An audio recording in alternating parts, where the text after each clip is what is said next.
आयुर्वेद के विद्यार्थियों का स्वागत है। वैद्यक या सुभाषित साहित्यम अथवा साहित्यिक सुभाषित वैद्यकम पुस्तक का आरंभ किया जा चुका है, जिसके विषय में काफ़ी विस्तृत रूप से इससे पूर्व के वीडियो में बता दिया गया है। और इस पुस्तक के संकलनकर्ता एवं व्याख्याकार आयुर्वेद आचार्य डॉक्टर भास्कर गोविंद घाणेकर जी हैं। मेरे पास ये काफ़ी पुरानी पुस्तक है और मैं इसी से आपको पढ़ाऊँगी, क्योंकि बोर्ड पर उतना अधिक कवर नहीं होता है, समय अधिक लगता है और जो पाठ्यक्रम है वो बहुत ही कम आ पाता है। तो कम से कम समय में अधिक से अधिक विषय वस्तु को लेने के लिए हमें सीधा पुस्तक से ही पढ़ना होगा। आप भी अपनी पुस्तक निकाल लीजिए और समझते जाइए और पढ़ते जाइए। पहला ही अध्याय लिया है वैद्यक शास्त्र विज्ञानियम अध्याय। सर्वप्रथम हम इसी की व्याख्या करेंगे। तो पहला श्लोक है हिताहितं सुखं दुःखं आयुस्तस्य हिताहितं मानं च तच्च यत्रोक्तं आयुर्वेदस उच्यते। इससे पहले कि हम इसकी व्याख्या करें, एक बार पुनः बता देते हैं कि जब कोई श्लोक आता है तो उसका प्रथम शब्द लिखने के बाद टेस्ट करेंगे और अंतिम शब्द को लिख देंगे, यानी कि संक्षिप्त रूप में हम उसे लिखेंगे और उसके बाद लिखेंगे संदर्भ। संदर्भ में के अंतर्गत क्या आता है कि ये श्लोक जिस किसी भी पुस्तक से आया है उस पुस्तक का, उसके पूर्ण परिचय दिया जाएगा उस पुस्तक का, और उस पुस्तक के जो भी रचनाकार अथवा संग्रह करने वाले या व्याख्याकार होंगे उनका भी यहाँ पर वर्णन किया जाएगा। तो इसी श्लोक के लिए पहले लिखेंगे प्रस्तुत श्लोक वैद्यकीय सुभाषित साहित्यम के प्रथम अध्याय वैद्यक शास्त्र विज्ञानियम से अवतरित है। इस पुस्तक के संकलनकर्ता एवं व्याख्याकार आयुर्वेदाचार्य डॉक्टर भास्कर गोविंद घाणेकर जी हैं। तो आपने समझा कि सर्वप्रथम हमने किस पुस्तक का नाम लिखा। ये श्लोक जिस पुस्तक से आया है, सर्वप्रथम तो हम उस पुस्तक का नाम लिखेंगे और अवतरित है, उद्गृत है अथवा लिया गया है, इस तरह से लिख सकते हैं कुछ भी। और पुस्तक का नाम लिखने के बाद फिर लिखेंगे अध्याय का नाम। ठीक है, सर्वप्रथम श्लोक जिस पुस्तक से आया है उस पुस्तक का नाम, फिर उस पुस्तक के अंतर्गत जिस अध्याय से आया है उस अध्याय का नाम, और उस पुस्तक को जिसने भी संकलन किया है, या मान लीजिए कुछ पुस्तक ऐसी होंगी जिनमें कि लिखी गई हैं, रचना की गई है, तो रचनाकार लिखिएगा, क्योंकि ये जो वैद्यक शास्त्र लिखा है ये किसी ने लिखा नहीं है, केवल संकलन किया है और उसकी व्याख्या की है। तो इसके संकलनकर्ता इस पुस्तक के एवं व्याख्याकार जो हैं वो हैं डॉक्टर आयुर्वेदाचार्य डॉक्टर भास्कर गोविंद घाणेकर। तो इतनी जो बातें हैं वो ध्यान रखनी है आपको। सर्वप्रथम पुस्तक का नाम, अध्याय का नाम और पुस्तक के राइटर का, लेखक का या संकलनकर्ता और व्याख्याकार का नाम। तो ये हो जाता है उस श्लोक का संदर्भ। उसके बाद आते हैं हम प्रसंग पर। सब प्रसंग व्याख्या करनी है तो संदर्भ लिखा और अब लिखेंगे हम प्रसंग। प्रसंग के अंतर्गत श्लोक की जो भी विशेषता है उसको हम संक्षिप्त रूप में यहाँ पर वर्णन करेंगे। यहाँ हमें केवल श्लोक के विषय में बात करनी है, जो भी श्लोक आया है। तो संस्कृत साहित्य के विभिन्न ग्रंथों में आए आयुर्वेदोपयोगी या आयुर्वेद के लिए उपयोगी मधुबिंदुओं को एकत्रित करके सर्वप्रथम वैद्यक शास्त्र विज्ञान के अंतर्गत आयुर्वेद की व्याख्या करते हुए आयु के प्रकार एवं आयुर्मान का विवेचन किया गया है। तो ये बातें आपकी समझ में आ गई। अब हम लिखेंगे अर्थ करने के बाद करेंगे हम उसकी व्याख्या और उसके बाद हम करेंगे उस पर टिप्पणी या उसकी विशेष जो भी टिप्पणी होंगी उनको विशेष के अंतर्गत लिख देंगे। तो प्रसंग के अंतर्गत हमने इस श्लोक का संक्षिप्त परिचय दिया कि इसके अंदर क्या क्या है। अब हम इसका अर्थ करेंगे। हिताहितम, यहाँ दीर्घ संधि है, हित प्लस अहितम। हितकर एवं अहितकर, सुखम दुखम, सुखकर एवं दुखकर। आयु, आयु जो होती है इस प्रकार से 4 प्रकार की होती है। आयु 4 प्रकार की होती है, हितायु, अहितायु, सुखायु एवं दुखायु। तस्य हिताहितम, और उसके लिए अर्थात उस आयु के लिए हितकर क्या है, अहितकर क्या है। मानम च तच्च, और मान क्या है, उस आयु का मान क्या है। तच्च, और वह सब, यत्र उक्तम, जहाँ पर कहा गया है या जिसमें बताया गया है, आयुर्वेद स उच्यते, उसे हम आयुर्वेद कहते हैं। अब जो हमने अर्थ किया वो हम कर रहे हैं अन्वय के अनुसार। तो अर्थ जो हिंदी में इसका निकल रहा है उसी हिसाब से हमें इसके शब्दों को रख देना है, वही अन्वय कहलाएगा। अगर आप अर्थ ऐसे कर रहे हो कि आयुर्वेद वह होता है, आयुर्वेद, तो पहले हम लेंगे आयुर्वेद शब्द को। ये अन्वय के अंतर्गत क्या होता है कि शब्दों को क्रम में रखते हैं। तो जिस क्रम से आपने हिंदी अर्थ किया है, अभी मैंने इसका अर्थ सीधे सीधे किया, अभी ऐसे भी कर सकते हैं। ये आयुर्वेद स उच्यते, आयुर्वेद वह होता है, यत्रोक्तम, जिसमें कि कहा गया होता है, हिताहितम, हितकर अहितकर, सुखम दुखम, सुखकर दुखकर। आयु, इस प्रकार आयु 4 प्रकार की होती है। तस्य हिताहितम, और उस आयु के लिए हितकर अहितकर क्या होता है। मानम च तच्च, और उसका मान क्या होता है। तो ऐसे करेंगे तो इसका अर्थ तो सीधा करते हैं तो वो ज़्यादा अच्छा है कि हितकर अहितकर, दुखकर सुखकर।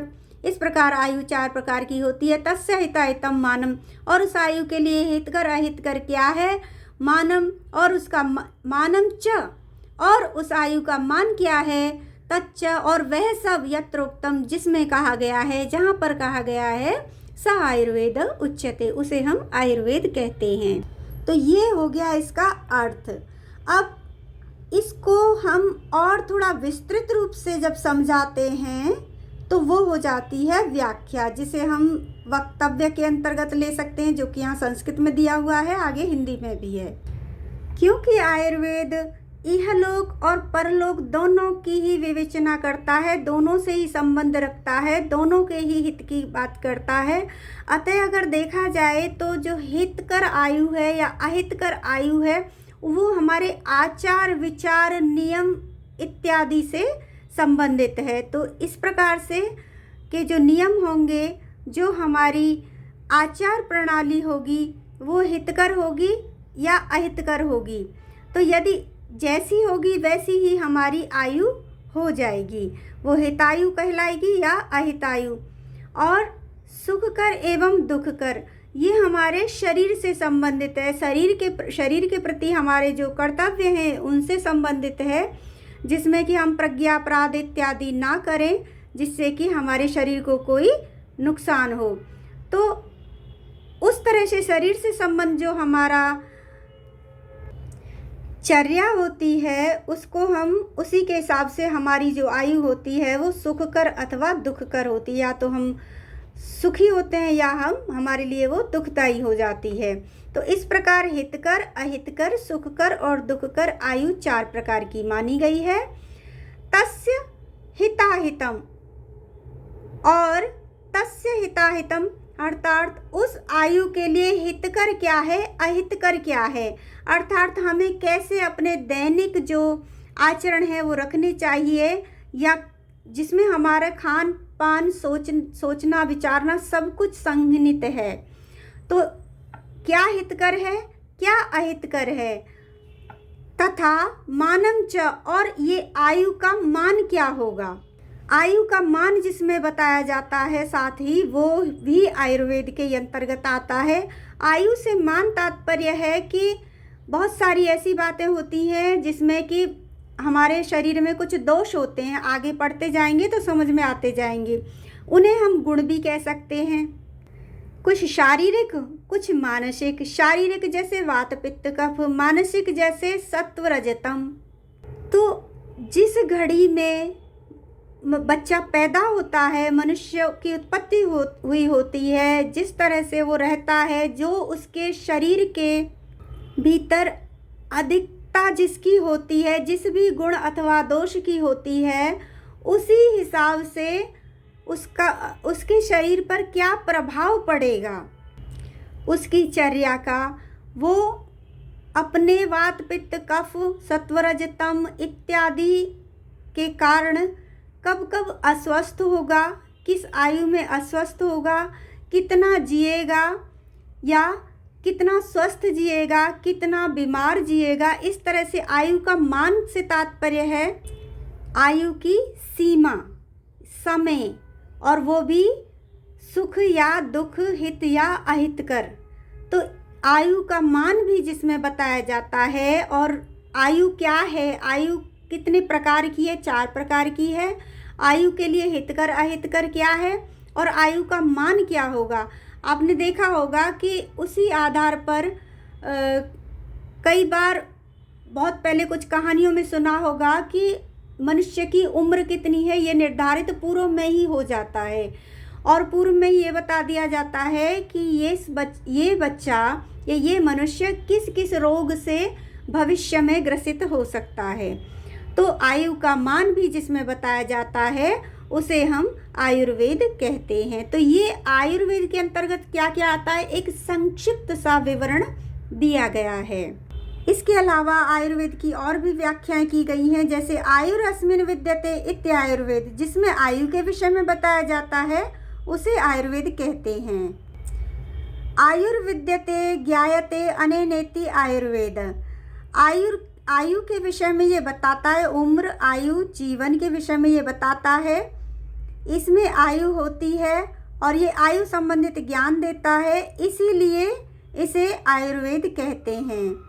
इसके अतिरिक्त और भी निरुक्ति आयुर्वेद की हुई है कि वेदयति इति वेद, आयुर्वेदयति इति आयुर्वेद। जो वेदयति अर्थात जो बताता है, जो ज्ञान देता है, उसे हम वेद कहते हैं। जो बताता है, जो ज्ञान देता है, उसे हम वेद कहते हैं।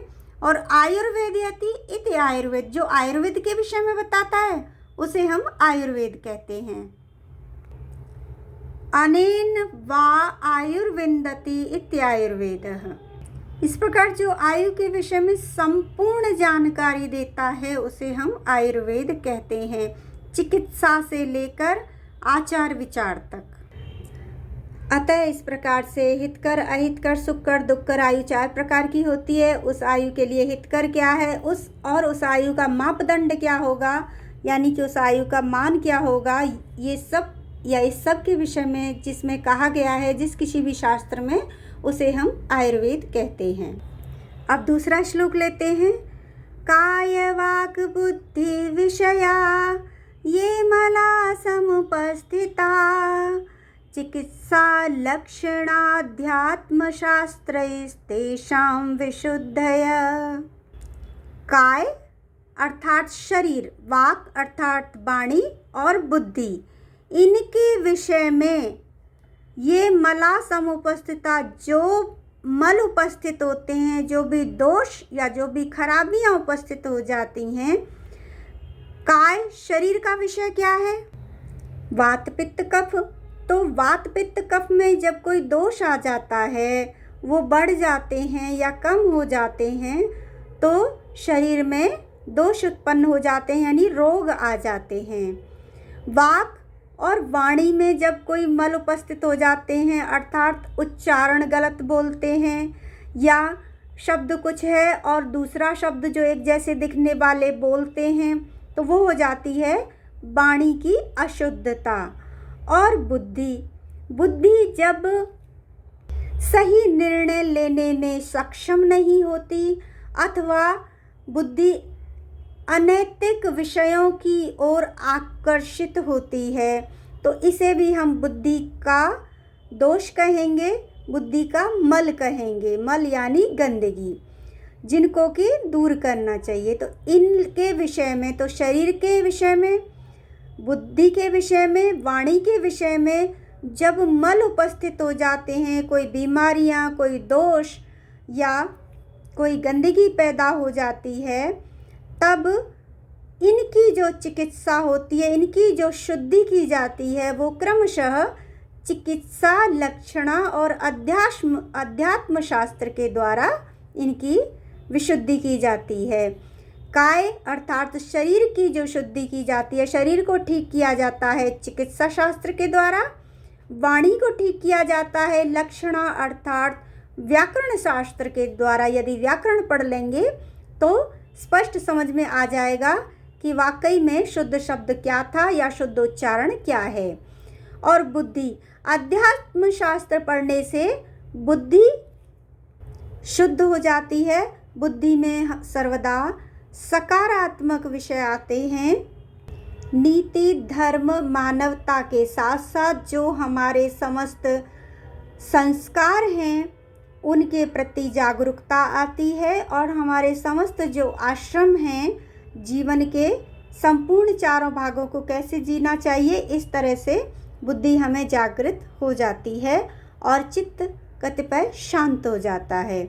तो काय, वाक, बुद्धि विषया, शरीर, वाणी और बुद्धि के विषय में जब कोई दोष उपस्थित हो जाते हैं, जब कोई इनको बीमारी हो जाती है, तो इनकी चिकित्सा क्रमशः, इनकी विशुद्धि या चिकित्सा क्रमशः काय की, शरीर की चिकित्सा शास्त्र से, वाणी की व्याकरण शास्त्र से और बुद्धि की अध्यात्म शास्त्र से विशुद्धि की जाती है।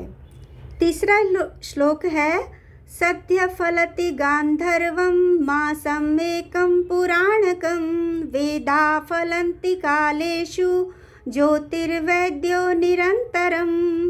अब वही सभी श्लोकों में ध्यान रखना। सर्वप्रथम जब हम इनकी व्याख्या करेंगे तो संदर्भ, प्रस्तुत श्लोक वैद्यकीय सुभाषित साहित्यम के प्रथम अध्याय वैद्यक शास्त्र विज्ञानियम से अवतरित है। इस पुस्तक के संकलनकर्ता एवं व्याख्याकार आयुर्वेद आचार्य डॉक्टर भास्कर गोविंद घाणीकर हैं। तो इतना तो आपको प्रथम अध्याय के सभी में लिखना है। अगला जब अध्याय आरंभ होगा तो संदर्भ यही रहेगा, केवल अध्याय का नाम बदल जाएगा। और अब प्रसंग लिखना है तो प्रसंग के अंतर्गत जैसा कि मैंने बताया कि श्लोक की जो विशेषता है, श्लोक के अंतर्गत जो विषय, जो मटेरियल है, उसके विषय में एक संक्षिप्त सी जानकारी देनी होती है आपको प्रसंग के अंतर्गत। तो प्रसंग इस प्रकार है कि प्रस्तुत श्लोक में विभिन्न शास्त्रों की कालिक गुणवत्ता एवं महत्व के बारे में बताया गया है और कहा गया है कि अब अर्थ आरंभ करते हैं कि सद्य अर्थात शीघ्र ही, फलती फलवान हो जाता है, गांधर्वम गांधर्व यानी कि गायन शास्त्र। जो गांधर्व शास्त्र अर्थात जो संगीत है वो बहुत ही जल्दी फलवान हो जाता है। यानी जिस समय आप सुन रहे हो उस समय तुरंत उसका आनंद आने लग जाता है, भले ही वो आगे चल के ख़त्म हो जाए। सुन रहे हैं तभी तक उसका आनंद होता है, लेकिन सुनते ही होता है, सुनते के साथ ही संगीत का आनंद मिलने लग जाता है, यानी उसका फल मिल रहा है। मासम एकम पुराणकम, और पुराण जो है वो 1 महीने में समझ में आते हैं, या कहें कि पुराणों का जो प्रभाव हमारे ऊपर होता है वो करीब 1 महीने में होता है। वेदा फलंति कालेषु, और कालेषु अर्थात लंबे समय में जाकर वेद फल देते हैं। अर्थात वेदों के पठन श्रवण का जो प्रभाव, जो फल होता है वो बहुत लंबे समय में जाकर मिलता है। कभी कभी तो पूरी उम्र निकल जाती है, क्योंकि वेदों को पढ़ना और समझना और फिर अपने ऊपर उनका प्रभाव होता है बड़े ही लंबे समय में जाकर के। तो वेद जो हैं वो बहुत लंबे समय में जाकर फलदायी होते हैं। किंतु ज्योतिर्वैद्यो निरंतरम, ज्योतिष शास्त्र और वैद्यक शास्त्र ये निरंतर फलदायी होते हैं। अर्थात जब से आप इनका अभ्यास पठन पाठन शुरू कर रहे हो, या कहें कि अभ्यास या प्रैक्टिकली कर रहे हो अपने जीवन में, तो इनकी जो प्रैक्टिस है वो निरंतर फलदायी होती है। जब से आप इसका पठन, श्रवण या उपयोग करना आरंभ करते हैं वो उस समय ही भी करता है, बाद में भी करता है और निरंतर आजीवन ये फलदायी होते हैं। तो ये निरंतर ही फलते रहते हैं। जैसे कि ज्योतिष के विषय में प्रत्येक क्षण, प्रत्येक घड़ी, मुहूर्त इत्यादि के विषय में बताया जाता है, तो वो निरंतर ही चलते रहते हैं। इसी प्रकार से चिकित्सा, आचार, योग और औषधियाँ इत्यादि जो हैं वो निरंतर असर करती हैं, निरंतर प्रभावी रहती हैं। तो शीघ्र भी, हमेशा भी और सालों साल ये प्रभावी रहती हैं। कौन से दो शास्त्र हैं वो हैं ज्योतिष एवं वैद्यक शास्त्र। अगला श्लोक है अन्यानि शास्त्राणि विनोदमात्रं प्राप्तेषु वा तेषु न तैश्च किंचित् चिकित्सा ज्योतिष मंत्रवादा पदे पदे प्रत्ययम् आवहन्ति।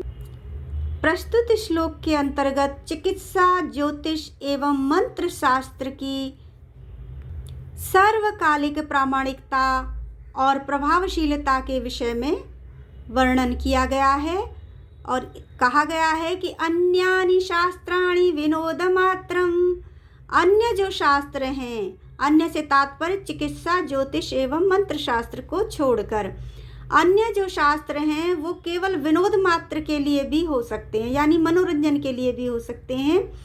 प्राप्तेषु वा तेषु न तैश्च किंचित, उनसे कुछ मिलेगा या नहीं मिलेगा, या उन्हें पढ़े या ना पढ़े, इससे कोई न तैश्च किंचित, कोई फर्क नहीं पड़ता। किंतु मतलब ज़रूरी नहीं है कि उनका प्रभाव सकारात्मक हो या ना हो, या उनको ना भी पढ़ें, जो मनोरंजन के अन्य शास्त्र हैं ना भी पढ़ें तो कोई फ़र्क नहीं पड़ता, उनकी जानकारी यदि ना भी हो तो। किंतु इनकी जानकारी ना होने से प्रभाव पड़ता है, और यदि इनकी जानकारी होती है तो ये पदे पदे स्वयं को प्रमाणित करते हैं, यानी पल पल अपने आप को प्रमाणित करते हैं, अपनी महत्ता दर्शाते हैं। किंतु चिकित्सा, ज्योतिष, चिकित्सित, ज्योतिष एवं मंत्र, चिकित्सा शास्त्र, ज्योतिष शास्त्र एवं मंत्र शास्त्र जो होते हैं वो पग पग पर अपना प्रमाण देते हैं कि वो हैं, उनकी सिद्धता है, वो सार्थक हैं। चिकित्सा के माध्यम से शरीर को स्वस्थ किया जाता है, ये देखा गया है, और इलाज होते हैं। इसी प्रकार से ज्योतिष की जो भी भविष्यवाणी, जो भी गणनाएं होती हैं वो सिद्ध हो चुकी हैं और होती रहती हैं। इसी प्रकार मंत्र भी सिद्ध होते हैं, मंत्रों के द्वारा भी बहुत सारे रोगों का उपचार हो जाता है। सर्प विष आदि इस तरह के बहुत सारे सुने हैं जिनसे कि मंत्रों का प्रभाव होता है। साथ ही मंत्रों में जो एक मानसिक शक्ति होती है, इनके उच्चारण की विधि अनुसार जब इनका उच्चारण किया जाता है तो इनका मानसिक स्वास्थ्य पर भी बहुत प्रभाव पड़ता है, पर्यावरण पर भी पड़ता है, और मंत्रों के द्वारा सिद्धियां हो जाती हैं प्राप्त। ये शास्त्र इस प्रकार ये प्रमाणित हो चुके हैं, ये तो प्रमाणित हैं, अन्यों का पता नहीं। अगला श्लोक है एक शास्त्र वैद्यम अध्यात्मकं वा सौख्यं चैकं यत् सुखं वा तपं वा वन्द्यश्चैको भूपतिर्वा यतिर्वा विवेकं कर्म श्रेयसं वा यशो वा। प्रस्तुत श्लोक में व्याख्याकार ने वैद्यक शास्त्र की गुणवत्ता एवं प्रामाणिकता सिद्ध करने के लिए, महत्ता से सिद्ध करने के लिए अन्य शास्त्रों से तुलना की है, और साथ ही अन्य प्रकार से तुलनात्मक उसका वर्णन किया है। जैसे कि एक शास्त्र वैद्यम अध्यात्मकं वा, इस संसार में केवल एक ही शास्त्र है जो सबसे श्रेष्ठ है, सबसे बढ़कर है, वो या तो वैद्यक शास्त्र है यानी कि आयुर्वेद है, अथवा आध्यात्मिक शास्त्र है यानी कि वेदांत है। बिल्कुल उसी प्रकार वैद्यक एवं अध्यात्म शास्त्र सर्वोपरि है, जिस प्रकार से कि सौख्यम च एकम, सुख भी केवल एक ही होता है, यत् सुखम वा तपम वा, जो कि या तो सुख या तप। अतः सुख केवल एक है, जो कि या तो सुख है, सुख से तात्पर्य है यहाँ स्वास्थ्य से शरीर का सुख, अथवा तप, या फिर तप को हम प्रयास भी ले सकते हैं, संकल्प भी ले सकते हैं, जिसे पूरा करने पर सुख मिलता है। और शरीर का सुख तो सबसे बड़ा है, कहते हैं ना कि एक सुख निरोगी काया, यानी कि स्वस्थ शरीर से बड़ा कोई सुख नहीं है। वंद्यश्च एको भूपतिर्वा यतिर्वा, और वंदनीय भी केवल एक ही होता है, या तो वो राजा होता है या फिर वो यति होता है। यति यानी जो यज्ञ करने वाला होता है। ही एकम कर्म श्रेयसम वा यशो वा, और कर्म भी केवल एक ही है, कर्म भी जो सबसे श्रेष्ठ कर्म है वो भी केवल एक ही है, या तो वो श्रेय देने वाला हो अथवा वो यश देने वाला हो, या तो श्रेयस्कर हो अथवा यशस्कर हो। अतः वैदिक शास्त्र जो है वो सबसे बढ़कर है, क्योंकि शरीरम आद्यम खलु धर्म साधनम, क्योंकि धर्म से भी बड़ा जो है वो है शरीर के प्रति धर्म। यदि शरीर स्वस्थ है तो ही आप धर्म कर पाएंगे। अतः शरीर की रक्षा सर्वप्रथम करनी चाहिए, जो कि वैदिक शास्त्र से संभव है। वैदिक शास्त्र में जैसे कि मैंने बताया कि केवल अस्वस्थ शरीर का ही चिकित्सा नहीं किया जाता है, अपितु स्वस्थ शरीर को स्वस्थ रहने के लिए भी वैदिक शास्त्र का ज्ञान होना आवश्यक है। वैदिक शास्त्र के जो आचरण हैं उनकी अनुपालना होनी चाहिए, क्योंकि शरीरम आद्य खलु धर्म साधनम, और सर्वम अन्यम परित्यज्य शरीरम अनुपालयेत तस्य अभावे सर्वभावानाम अभावेव, उसके अभाव में सब दुनिया संसार का जो कुछ भी है उसका न होना एक बराबर है, अगर आपके पास शरीर ही आपका स्वस्थ नहीं है तो। इस अध्याय का अंतिम श्लोक है कि यस्मिन् ज्ञाते सर्वम इदं ज्ञातं भवति निश्चितं, तस्मिन् परिश्रम कार्यः किम अन्य शास्त्र भाषितम। आयुर्वेद शास्त्र के ज्ञान के महत्व को समझाते हुए इस प्रस्तुत श्लोक में व्याख्याकार ने कहा है कि यस्मिन् ज्ञाते सर्वम इदं ज्ञातं भवति निश्चितम, जिसके जान लेने से सर्वम इदं सब कुछ, जितना भी ज्ञान है, जितना भी आवश्यक है इस मानव समाज में या सृष्टि में, संसार में, उस सब का ज्ञातम ज्ञान निश्चित रूप से हो जाता है। जिसके जान लेने से यस्मिन् ज्ञाते सर्वम इदं, सब कुछ जो कुछ भी आपके अंदर है प्रश्न रूप में, सर्वम इदं ज्ञातम भवति निश्चितम, इस सब का ज्ञान हो जाता है, समस्त जानकारी मिल जाती है। क्योंकि देखो, यदि आयुर्वेद है तो शरीर है, और शरीर है तो ही आप अन्य विषयों का भी ज्ञान ले सकते हो। शरीर के बिना आप ज्ञान भी अर्जित नहीं कर सकते। तो यस्मिन् ज्ञाते, जिसके जान लेने से सर्वम इदं, यह सब कुछ, यहाँ अखिल ब्रह्मांड की बात हो रही है, इस सब कुछ का ज्ञान निश्चित रूप से हो जाता है। तस्मिन् परिश्रमः कार्य, उसको जानने में परिश्रम कीजिए, उसके ज्ञान के लिए प्रयास कीजिए। किम अन्य शास्त्रम भाषितम, किम यानी व्यर्थ ही, या क्या है, अन्य शास्त्रों को भाषितम पढ़ने से, कहने से, अन्य शास्त्रों की बातें करने से भला किम क्या लाभ, दूसरे शास्त्रों को पढ़ने से या जानने से क्या लाभ, यदि आपने आयुर्वेद को, चिकित्सा शास्त्र को नहीं जान। देखिए, चिकित्सा शास्त्र आयुर्वेद का केवल एक अंग है, एक छोटा सा अंग है, संपूर्ण आयुर्वेद नहीं है।